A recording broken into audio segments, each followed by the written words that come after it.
Today in Flex in the City, we talk to Sarah Sinclair, CEO and co-founder of Change Gap, as she talks about baking a stronger future for financial services and filling the gaps with jam and cream. All that happening right now in Flex and the City. Hello, everybody. This is Rachel Treese for Flex and the City, and I'm absolutely thrilled today. I have Sarah Sinclair.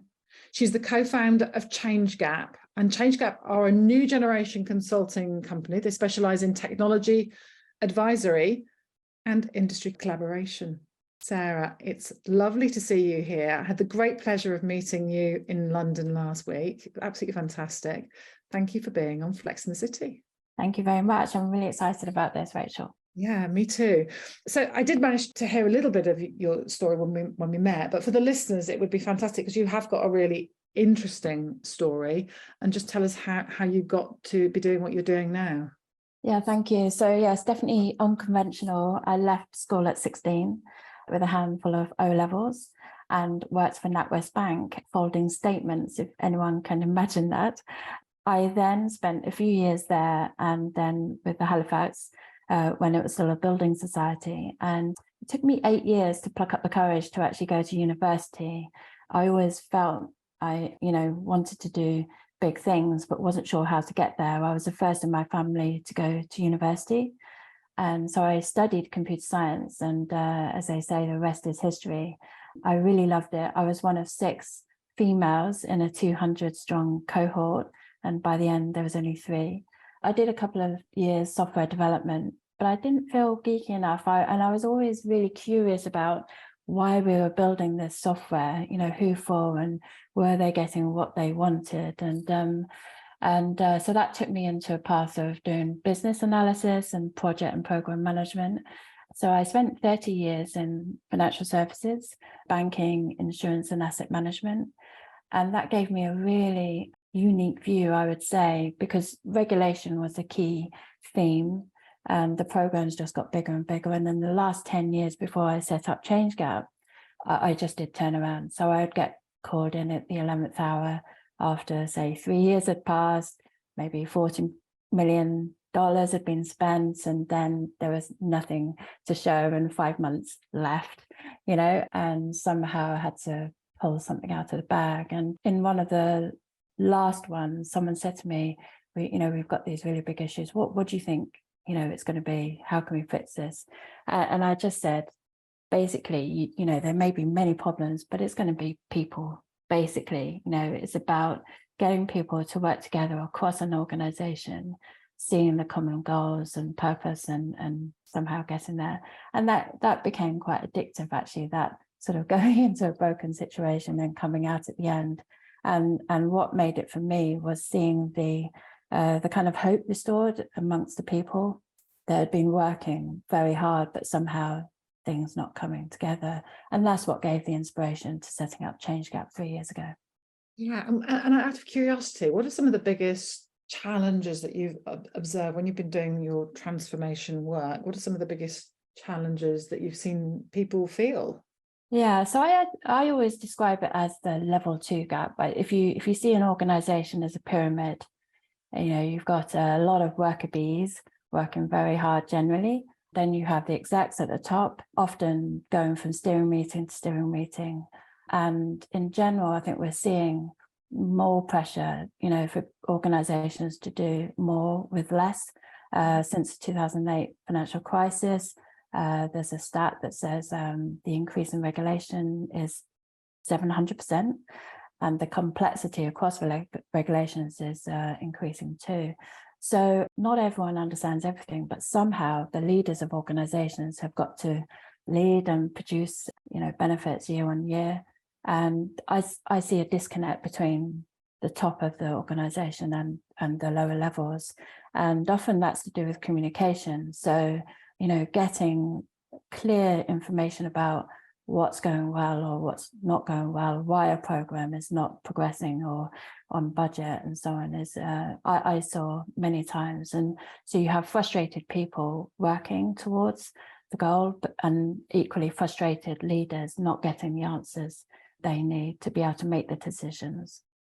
Absolutely. So continuing with metaphors, as a coach, I like metaphors. If you were to sort of give me a metaphor for the work that you do at Change Gap, what would that look like, Sarah? Yeah, it's a really interesting question, because when we set about founding the business, we had a bit of consultancy ourselves to dig into what was our purpose, what was our brand, and we commissioned an explainer video, and we were asked exactly that same question. So it served us really well, actually. So we used the mountain reaching a summit and us helping our clients.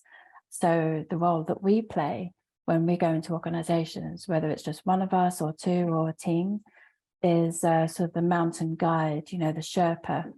And Right. yeah, we choose that because I think sometimes consultants can get a bad name.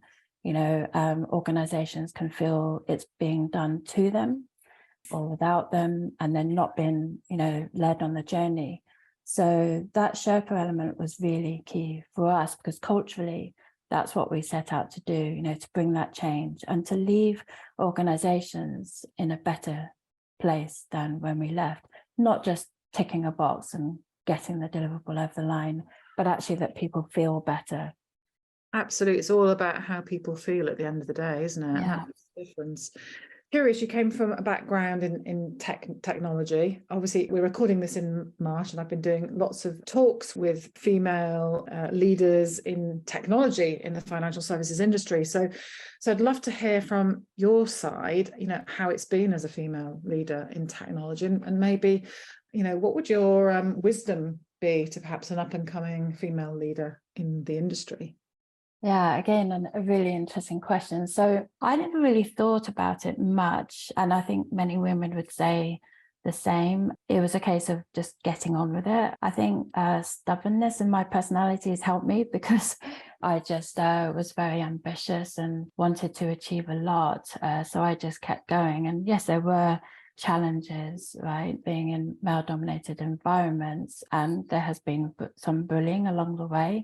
But I just kept determined, and there was one point actually where I felt in not a great place, to the extent that I thought about leaving the industry. And then I thought, well, why should I? I've got the experience and I want to continue. So I just pushed through, and I'm really glad I did. And I think part of it is about timing. A lot of people are talking about these issues now, which is great. So there's more support than there has ever been before. And I think for me, I sort of thought, well, is it too late? I've got this far, I'll just carry on. But then I thought, well, for my daughter and her generation, I think it's important that we do talk about these things and help inspire other women, either to get into the industry and or to stay, and to help create opportunities and more equity amongst women. And so I think, to your question, my advice would be to really leverage the opportunities there are now, largely through networks, physical and digital networks. So even if 5, 10, 20 years ago, I sort of suddenly woke up to, trying to do better and help others do better, there just weren't the facilities, whereas there are now. So I would say just really go for it and find your tribe, find people who are supportive. And that's both men and women. So I'm fortunate to have really supportive men in my network. And so they definitely are part of the solution, but also find women and then pay that forward. Absolutely, that's beautiful. And you say you have a daughter. How old is she, if you don't mind me asking? Yeah, she's 18 and in her first year at university doing international relations. So very proud. So do you think she'll enter the financial services industry? Would your prediction be that she might? Well, it's interesting because I think, often people do follow their parents in some way or another. So she's definitely interested. And, I think there's a lot happening in the industry, particularly between, across regulators, government, trade bodies and private sector. And there's a recognition that more collaboration across those sectors is required. And so what she's studying certainly gives scope for that. Definitely. And so I'm going to bring us back a little bit to technology. I can't have a conversation with somebody who understands technology without mentioning artificial intelligence. The year started with ChatGPT being launched. Everybody's talking about it, and you've talked a lot about the human side and the critical importance of human beings in this industry. So I'm very curious about what your opinion, as somebody who really understands technology, about maybe the threats and the risks of that artificial intelligence and what it means for the industry. Yeah, it's interesting because I did a specialism in my degree on artificial intelligence, but back then, there really wasn't much of great interest, to talk about. And then, of course, every few years you'd hear something on the radio, saying, is it really coming now? And but I think we're in a space now where it's undeniable, and ChatGPT probably is one of those game-changing moments. It seems to have come out of nowhere, but it is one of a number of advances in artificial intelligence. So I think I've got two things to say about it. Right, one is people obsess a lot about the definition of AI, and whether you're talking about machine language or natural language processing, it's probably on a spectrum, right? But rather than argue about whether it is truly AI or not, I think it's really important to focus on the fact that it is impacting us today, and increasingly so, and will do, whether it's an algorithm in HR selection processes or in your social media algorithms and so on. It is there, and that will increase. So I feel that we need to pay close attention, especially in financial services, as to where AI is popping up and the risks that poses, but also the opportunities that it creates. So it's right to be mindful of the risks and to be active in terms of understanding those and helping others to understand them. But equally, I think we would miss an opportunity if we didn't look for the benefits of it and try and embrace those. Absolutely. So taking us back a little bit more to the human side of things, I know when I spoke to you last week when we met in London, you're somebody with a huge amount, you've got deep values. So how would you possibly describe your own purpose? And maybe perhaps a sort of tag-on question on the back of that purpose, what do you think is the game changer that is going to make financial services a better place to be? Yeah, so we describe our purpose as creating a stronger future for financial services. And it sounds very, very high level and far reaching, but we break that down in different ways and relate it into what we do and how we do it. So whether it's consulting or technology advisory or creating solutions or the collaboration work that we do, we are mindful of how we do it and who we do it with, so that we are creating a template, if you like, but also inspiring people to just think that bit deeper and more holistically in terms of helping people through situations, but also leaving a legacy. Yeah, and I think if we look back to that 2008 crisis, where culture and trust were cited as the biggest gaps, there were definite improvements looking back, from 15 years. But equally, yeah, you could say we haven't moved on at all. Now, it's a complex picture, right? Because the landscape is very different.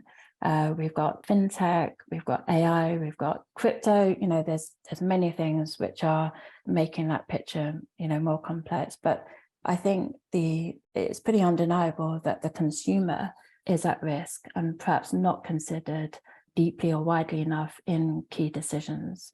So that's what's at the heart of our mission, making sure that we not only help organizations face the challenges they have on a day-to-day basis, but also look to the future and always put the consumer and the human at the heart. So actually, when we talk about humans, we're also talking about the people that work in the industry, because if we're going to help consumers trust financial services more, then we need good people in the industry.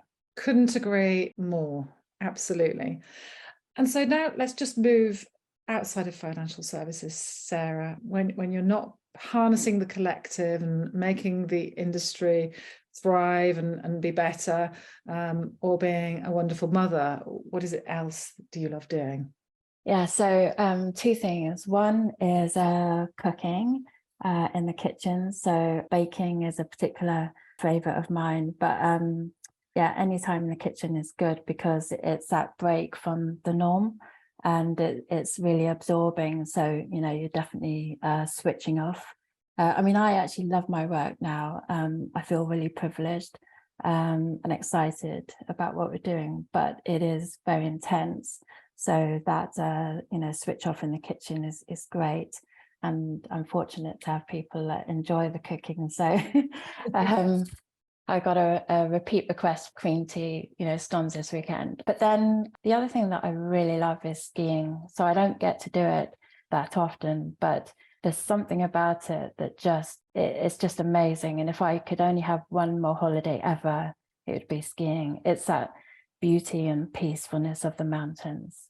Absolutely. So I'm not going to ask you a skiing question because Janusz Lorenk, who was our last guest on Flex and the City, spoke passionately about skiing, but I am going to go to the baking, and I presume that you're a fan of British Bake Off. So if you were on British Bake Off and you were a guest there, Sarah, what would you be baking? Yeah, so I would do a multi-layer, multi-color cake with jam and cream and other delights in between the layers. Very good. And so, what could financial services learn about that beautiful cake? Is it in the cooking? Is it in the artistry? What is it that the industry could learn from cake baking and British Bake Off?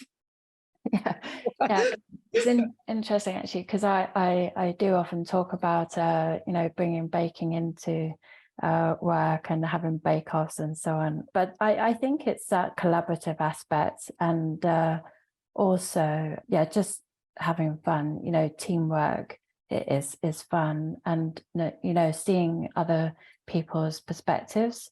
So, you know, if you're going to have a bake-off, actually it's a great way of learning about each other and just, you know, having fun, putting the fun into work. But we could also say that actually the layers, so actually when we go into organizations, we typically work across functions and help bring that understanding, you know, across disciplines and so on, in order to get that common goal at the end. And we see ourselves as filling the gap. So if you like, we're the jam and the cream in the middle, holding it together. Yeah. Well, I definitely like a piece of it. There you go. So, Sarah Sinclair, that has been the most wonderful podcast. It felt holistic, peaceful, giving, and I wish you and the collective every success in making all those wonderful changes to the industry. Thank you so much for joining us. No, thank you so much too.